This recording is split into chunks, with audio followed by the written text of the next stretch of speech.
అంటే ఒకసారి వినిపిస్తా చూడండి.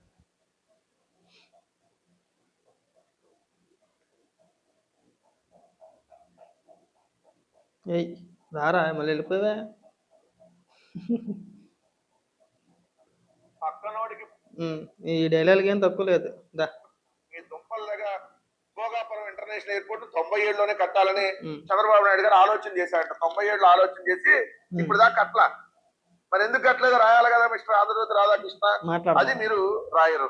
రెండో వార్త వచ్చేటప్పటికి ఇక్కడ క్లియర్ గా చూస్తే ఏం రాస్తారు దీనికి సంబంధించి? వైసీపీ అంట క్రెడిట్ కొట్టేయాలని చూస్తుందంట. వైసీపీ క్రెడిట్ కొట్టేయాలని చూస్తుందంట. మీరు అసలు ఎలా వార్తలు రాస్తారు? మరి వైసీపీ విధంగా క్రెడిట్ కొట్టేయాలని చూస్తే మీరు కట్టేసి ముందే మరి మీరు క్రెడిట్ తీసేసుకోవచ్చుగా. 2019 కంటే ముందే మీరు కట్టేయచ్చుగా.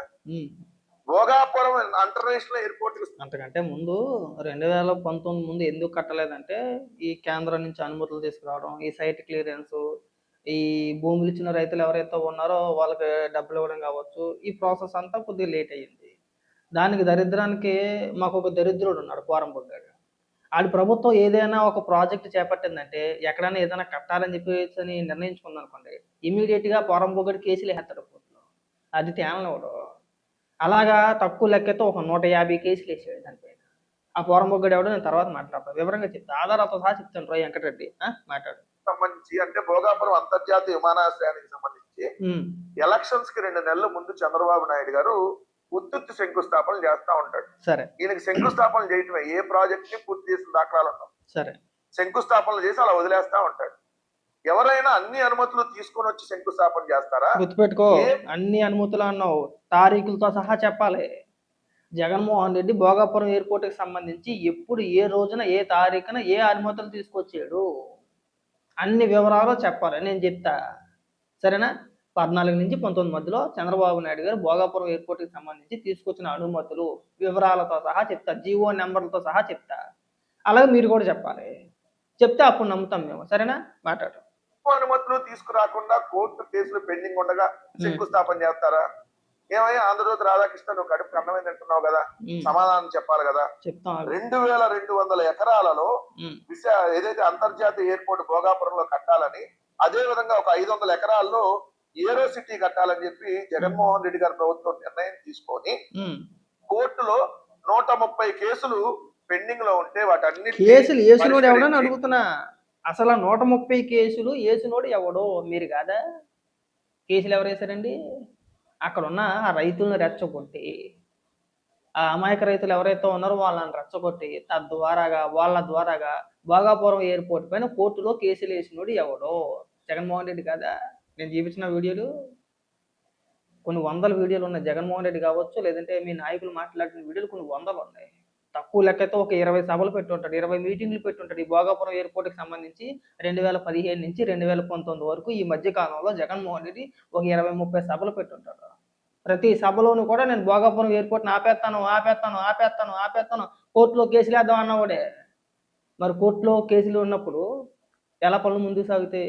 ఇవాళ ఏమని మాట్లాడుతున్నారో, కోర్టులో కేసులన్నింటినీ కూడా క్లియర్ చేసి అసలు వేసినోడే జగన్మోహన్ రెడ్డి అయితే ఇక్కడికి వచ్చి ఎవరికి చెప్తున్నావు? మరి అది కూడా చెప్పాలి కదండి. ఇప్పుడు కోర్టులో కేసులు పడ్డాయి, ఎవరేసారో చెప్పాలిగా. ఎవరేసారు కోర్టులో కేసులు? మీరే కదా. పైగా ఇక్కడికి వచ్చే డ్రామాలో సరే అనుమతుల గురించి మాట్లాడదాం ఒకసారి. ఎవరి హయాంలో ఎవరు అనుమతులు తీసుకొచ్చారు ఏదో చెప్పుకోవచ్చు కదా. అన్ని పర్మిషన్లు జగన్మోహన్ రెడ్డి తీసుకొచ్చాడని చెప్పేసి నేను తారీఖులతో సహా చెప్తా. దా ఇలాగ గాలి మాటలు మాట్లాడరు, ఏదైనా ఆధారాలతోనే మాట్లాడతాం. చూసుకో, 2015 ఫిబ్రవరి 19న బెంగళూరులో జరిగిన అంతర్జాతీయ ఎయిర్ షోలో భోగాపురం ఎయిర్పోర్ట్ పై నాటి సీఎం చంద్రబాబు నాయుడు గారు నిర్ణయం తీసుకున్నారు. 2015 ఫిబ్రవరి 25న జీవో నెంబర్ 63 జారీ చేసి ఎయిర్పోర్ట్ నిర్మాణానికి ప్రత్యేక సంస్థ ఎస్పీవి ఏర్పాటు చేశారు. 7/10/2015న జీవో నెంబర్ 20 జారీ చేసి చైర్మన్ సహా కీలక అధికారులను నియమించింది చంద్రబాబు నాయుడు గారే. 14/10/2015న భోగాపురం ఇంటర్నేషనల్ ఎయిర్పోర్ట్ కార్పొరేషన్ ఎండీగా డాక్టర్ ఎం వెంకటేశ్వర్లను నియమించింది చంద్రబాబు నాయుడు గారు అప్పుడు ప్రభుత్వం. భూసేకరణ కోసం అధికారులతో ప్రత్యేక బృందాన్ని ఏర్పాటు చేస్తూ జీవో నెంబర్ 254 జారీ చేసింది చంద్రబాబు నాయుడు గారి ప్రభుత్వమే. 27/1/2016న కేంద్ర ప్రభుత్వం నుంచి సైట్ క్లియరెన్స్ తెచ్చింది చంద్రబాబు నాయుడు గారి ప్రభుత్వం. అప్పుడు గుర్తుపెట్టుకో బాగా. అలాగే 2016 9/6/2016న భూములు ఇచ్చిన రైతులు నష్టపోకూడదనే ఉద్దేశంతో జీవో నెంబర్ 64 జారీ చేసి అత్యధిక నష్టపరిహార ప్యాకేజీ ప్రకటించింది చంద్రబాబు నాయుడు గారి ప్రభుత్వమే. 7/10/2016న కేంద్ర ప్రభుత్వం నుంచి ఇన్ ప్రిన్సిపల్ అప్రూవల్ను కూడా చంద్రబాబు నాయుడు గారి ప్రభుత్వమే తీసుకొచ్చారు అప్పట్లో. 10/3/2017న జీవో నెంబర్ 39/76 ద్వారా స్టీరింగ్ కమిటీ ఏర్పాటు చేసి పనులకు మరింత వేగం తీసుకొచ్చింది చంద్రబాబు నాయుడు గారే. ఏ ప్రాజెక్టుకైనా కీలకమైన పర్యావరణ అనుమతులు కూడా నాటి కేంద్ర మంత్రి అశోక్ గజపతిరాజు సహకారంతో చంద్రబాబు నాయుడు గారే తీసుకొచ్చారు. 14/8/2017న కేంద్ర పర్యావరణ శాఖ అధికారికంగా క్లియరెన్స్ లెటర్ జారీ చేశారు. భోగాపురం పనులు పూర్తి చేసింది చంద్రబాబు నాయుడు గారే. భోగాపురానికి సంబంధించి క్రెడిట్ ఇవ్వాల్సింది కూడా చంద్రబాబు నాయుడు గారికి. ఈ మధ్యకాలంలో జగన్మోహన్ రెడ్డి ఏం చేశాడు చూపించిన వీడియోలు తర్వాత చెప్తా. నువ్వు మాట్లాడిన మొత్తం అంతా నువ్వు మాట్లాడిన తర్వాత ఆ తర్వాత వినిపిస్తా, కంగారు పడకూడదు.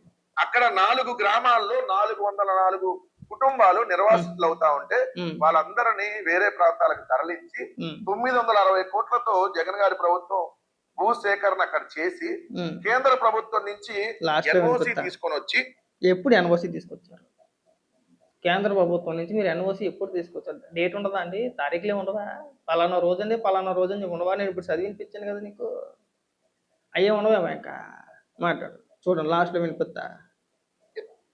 తీసుకొని వచ్చి కోర్టు కేసులన్నీ క్లియర్ చేసి భూసేకరణ చేసి దానికి శంకుస్థాపన చేసి దాని కనెక్టివిటీ రోడ్లకి ఆమోదం తెలుపుకొని ఈ రోజు అది పూర్తయిందంటే జగన్మోహన్ రెడ్డి గారి ముందు చూపు వల్లే అన్న విషయం గుర్తు పెట్టుకోమని చెబుతా ఉన్నా. మీరు ఎన్ని తప్పుడు రాతలు రాసి క్రెడిట్ చోరీకి పాల్పడాలన్నా ప్రజలకు వాస్తవాలు తెలుసన్న విషయం చంద్రబాబు నాయుడు గారు వాళ్ళ కూటమి ప్రభుత్వం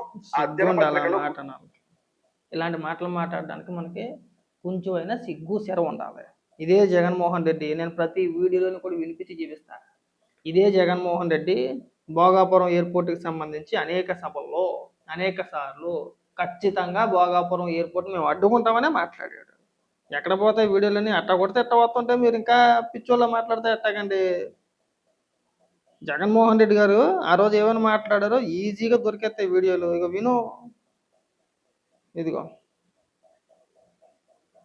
గట్టిగా పోరాడదాం, గట్టిగా నిలబడదాం, కోర్టుకు కూడా పోదాం, కోర్టులో కేసులు వేసినా కూడా గట్టిగా దీన్ని ఆపే కార్యక్రమం చేద్దాం. రానున్న రోజులు మన రోజులని మాత్రం చంద్రబాబు నాయుడు గారు కూడా మర్చిపోకూడదు. మనం అందరం కూడా అదే గుర్తు పెట్టుకుందాం. ఏ రకంగా న్యాయం ఉన్న విశాఖపట్నం ఎయిర్పోర్ట్ బాగా ఉన్నదాన్ని వదిలేసి వేరే చోటికి పోయి ఎయిర్పోర్ట్ పేరిట అక్వైర్ చేయాలి అని చెప్పి దిక్కుమాలిన ఆలోచన చేయడం, రైతులు కడుపు కొట్టడం నిజంగా ఎంత మటుకు ధర్మం అని అడుగుతా ఉన్నా. భోగాపురం అనేది దీని నుంచి 5 కిలోమీటర్ల దూరంలో భోగాపురం ఉంది. విశాఖపట్నం నుంచి 25 కిలోమీటర్ల దూరంలో ఉంది. ఎర్ర బస్సు కూడా రాని ఈ గ్రామానికి ఎయిర్పోర్ట్ ఎందుకు సార్ అడుగుతా ఉంది. మరి ఇవన్నీ మాట్లాడింది ఎవరు? జగన్మోహన్ రెడ్డి కాదా? వేరే వ్యక్తి ఎవరన్నా మాట్లాడారా? లేదంటే జగన్మోహన్ రెడ్డి ఆత్మ ఏమన్నా మాట్లాడిందా? మరి ఎవరు మాట్లాడారు ఇవన్నీ కూడా? 14 నుంచి 19 వరకు ఎయిర్పోర్ట్ మీద ఏడ్చి కేసులు వేసి అసలు పనులు ముందుకు వెళ్ళనివ్వకుండా అడ్డుకొని, నేను మళ్ళీ వస్తే భూములన్నీ తిరిగి వెనక్కి ఇచ్చేస్తాను, అసలు ఈ ప్రాజెక్ట్ని చేపట్టడానికి ఎవరు ముందుకు రాకూడదు, నేను వస్తే రద్దు చేస్తాను, ఏది ఇప్పుడు పరిశ్రమల గురించి మీరు ఎలాగైతే బెదిరించేస్తున్నారో అదే తరహాలో 14 నుంచి 19 వరకు జగన్మోహన్ రెడ్డి ప్రతి సభలోనూ కూడా బెదిరించడమే. ఏమైంది మరి? ఇవాళ వచ్చి జగన్మోహన్ రెడ్డి విజన బొక్కేం కదా. ఇలాంటి పకోడీ మాటలు మాట్లాడమాకంటారా. విజన్ చాలా విజన్ ఉంది, మేము చూసాం. ఎప్పుడైతే మా చేత చేపలు అమ్మించేద్దాం అని చెప్పి సిద్ధమైపోతే అప్పుడే అర్థమైపోయింది జగన్మోహన్ రెడ్డి విజన్. మమ్మల్ని అందరినీ కూడా పాలేరులు చేద్దాం అనుకుంటున్నాడండి. మా చేత ఇప్పుడు చేపలు అమ్మేస్తున్నాడు, రేపు పొద్దున్న ట్రైలు అమ్మేస్తాడు, ఎల్లుండి ఇంటింటికి తిరగమంటాడు. చేపలు ఒక బుట్టలో పెట్టుకొని ఒక ట్రైలో పెట్టుకొని ఒక ఐస్ ముక్క వేసుకుని అందులోని చేపలే గొరకలే అని చెప్పేసి అమ్మిద్దుడు మా చేత. అలాగే అమ్మిద్దుడు మా చేత. చేపలు, కలర్ కోడి పిల్లలు, రంగురంగుల కోడి పిల్లలు వచ్చాయి కదా అప్పట్లో. చిన్నప్పుడు ఊర్లలో చూసేవాళ్ళ ఒక బుట్ట ఎట్టి ఆ బుట్టలో పిల్లలు పెట్టేవారు. అవి వెనకాల కీచి మీద సౌండ్ చేస్తూ ఉండేవి. అలాగే చేతికి మైక్ ఇచ్చి ఆ మైక్ ఏమో దాని దగ్గర పెట్టితే అరుతూ ఉంటుంది అన్నమాట, కీచి అని చెప్పేసి. కోడి పిల్లలు అమ్మేసుకోవాలి. మనకు తగ్గ మాటలు మనం మాట్లాడితే బాగుంటుంది. ఎయిర్పోర్ట్ దాకా వెళ్ళిపోయారు. పట్టమని చెప్పేసి ఇక్కడ చేపల కొట్లు పెట్టి రాష్ట్ర వ్యాప్తంగా 14,000 ఎన్ని దుకాణాలు ఓపెన్ చేశారు. చేపల దుకాణాలు సరిగా మెయింటైన్ చేయలేకపోయారు. కానీ ఏకంగా మామూలు వ్యాపారం కాదు, ఏకంగా ఎయిర్పోర్ట్ కట్టేయడమే. ఏవీ కట్టలేదు. ప్రతి దాంట్లోనూ కూడా ఇలా క్రెడిట్ దొబ్బేస్తానికి ముందుకు వస్తారు అంతే మీరు. ప్రతి అంశంలో ఇదనే కాదు. రేపు చూడండి, ఇది 2026 కదా, ఇంకొక 10 ఏళ్ళ పోయిన తర్వాత అమరావతి క్రెడిట్